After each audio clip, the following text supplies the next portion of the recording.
Hello travel লাভার viewers, আমরা যাচ্ছিলাম হযরত শাহজালাল আন্তর্জাতিক বিমানবন্দর থেকে থাইল্যান্ডের পথে বাংলাদেশ বিমানের BG388 ফ্লাইটে। সময়টা ছিল সকাল 11টা। রানওয়ে থেকে শুরু করে টেক অফ পর্যন্ত যে এক্সপিরিয়েন্সটা, সেটাই আজকে আমরা এই ভিডিওতে শেয়ার করতে যাচ্ছি। সো দেখতে থাকুন পুরো ভিডিওটা। আমাদের বিমান রানওয়ের দিকে এগিয়ে যাচ্ছে, ইঞ্জিনের শব্দটাও বেড়ে উঠছে। চারপাশে ঢাকা শহরে আলো এবং কাচের জানলায় জমে থাকা মেঘটা আজকের যাত্রাটাকে এক অন্যরকম এক্সপিরিয়েন্স করে তুলছে। রানওয়েতে যেতে যেতে কিছু ইনফরমেশন শেয়ার করি।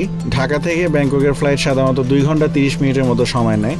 জনপ্রিয় এয়ারলাইনগুলোর মধ্যে বাংলাদেশ বিমান, থাই এয়ারওয়েজ, US বাংলা এবং এয়ার এশিয়ার মতো এয়ারলাইন কোম্পানিগুলো আপনারা পেয়ে যাবেন, যারা প্রতিদিন একাধিক ফ্লাইট অফার করে এবং যা সকালে 8টা থেকে শুরু করে রাত 11টা পর্যন্ত ছাড়ে। আর এয়ারফেয়ারের কথা যদি বলতে হয়, সেই ক্ষেত্রে ওয়ান ওয়ে টিকিট শুরু হয় 15,000 টাকা থেকে 25,000 টাকা পর্যন্ত, যেটা আপনার season wise, travel time and date wise এটার উপর ডিপেন্ড করবে। তবে আমার সাজেশন থাকবে, যারা দেশের বাইরে ট্যুরের প্ল্যান করবেন তারা অ্যাটলিস্ট 45 ডেজ আগে ফ্লাইটটা বুক করার ট্রাই করবেন, সো দ্যাট আপনারা একটা গুড রেটে ফ্লাইটটা বুক করতে পারবেন।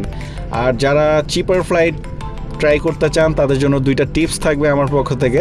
সেটা হচ্ছে টুইসডে, ওয়েডনেসডে অ্যান্ড স্যাটারডে। আপনারা এই 3টা দিনের মধ্যে যদি ফ্লাইটটা বুক করতে পারেন, এই 3টা দিন ন্যাচারালি একটু কম রেট থাকে rather than Friday and Sunday. আর টাইমের দিক থেকেও যদি বলি, আর্লি মর্নিং ফ্লাইট যেটা লাইক আপনার 5টা থেকে সকাল 7টার সময় হয়ে থাকে, আর একদম লেট নাইট ফ্লাইট লাইক আপনার 11টার পর থেকে ভোর রাত 4টা পর্যন্ত, এই টাইমের ফ্লাইটগুলো একটু চিপেস্ট হয়ে থাকে। দূরত্বে শুধু ধূসর মেঘের সমুদ্র, যেন পুরো আকাশ আমাদের স্বাগত জানাতে অপেক্ষা করছে। পাইলট যখন ইঞ্জিন থ্রোটল বাড়াচ্ছেন, মনও যেন উঠতে শুরু করেছে থাইল্যান্ডের পথে।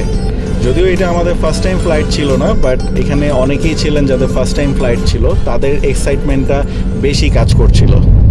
বলতে বলতে চলে আসলো সেই মুহূর্ত, আর হ্যাঁ, এখনই সেই মুহূর্ত। ইঞ্জিনে ফুল থ্রোটল আর আমাদের বিমানটি রানওয়ে ছাড়ছে। আর হ্যাঁ, আমরা অলরেডি রানওয়ে ছেড়ে উপরে উঠে গেলাম, যেন এক ঝটকায় আমরা সব কিছুর উপরে, ঢাকার ছাদের উপরে ভেসে যাচ্ছি। চারপাশে কেবল মেঘের ছায়া আর ইঞ্জিনের অনবরত গর্জন। অবশেষে আমরা ছুঁয়েছি মেঘের উপরে শান্ত এক পৃথিবী, যেখানে সূর্য মৃদু হাসছে, নিচে এক অসীম মেঘের সমুদ্র। ইঞ্জিনের কোমল সুর যেন জানান দিচ্ছে আমাদের যাত্রাটি এখান থেকেই শুরু হলো। সো ভিউয়ার্স, ভিডিওটি ভালো লাগলে লাইক এবং কমেন্ট করবেন এবং সাবস্ক্রাইব করতে অবশ্যই ভুলবেন না। আমাদের নতুন নতুন যাত্রায় অবশ্যই সঙ্গী হয়ে থাকবেন। সবাইকে আহ্বান জানাচ্ছি নিরাপদ ভ্রমণের জন্য।